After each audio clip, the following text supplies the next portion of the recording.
Hello everyone, সবাই কেমন আছো? আশা করছি সবাই খুব ভালো আছো। তো আজকে আমি তোমাদের সামনে নিয়ে চলে এসেছি একটা রেসিপি ভিডিও, আলু দিয়ে রুই মাছের ঝোল।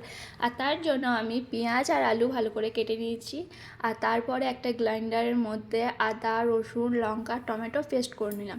আর তারপরে মাছগুলোকে ভালো করে লবণ আর হলুদ দিয়ে মাখিয়ে নিলাম।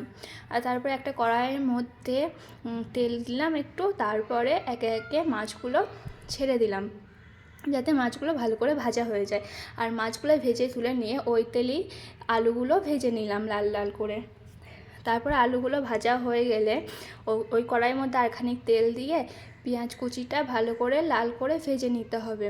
তো আমার লাল করে ভাজা হয়ে গেছে। আর তারপরে যে পেস্টটা করে রেখেছিলাম টমেটো, আদা, রসুনের, সেইটা দিয়ে দিলাম। তারপর ভালো করে নেড়ে নিয়ে একটু হলুদ দিলাম, একটু জিরে গুঁড়ো দিলাম আর ধনে গুঁড়ো দিয়ে হালকা করে কষিয়ে নিলাম। আর তারপরে আমি ভেজে রাখা আলুগুলো এর মধ্যে দিয়ে ভালো করে কষিয়ে নিলাম যাতে পেঁয়াজ রসুনের গন্ধটা না ওঠে। তারপরে কষিয়ে নেওয়ার পরে জল দিয়ে দিলাম পরিমাণ মতো। আর জল দেওয়ার পরে স্বাদ মতো নুন দিয়ে ভালো করে ঢেকে আলুগুলো 90% সেদ্ধ করে নেব।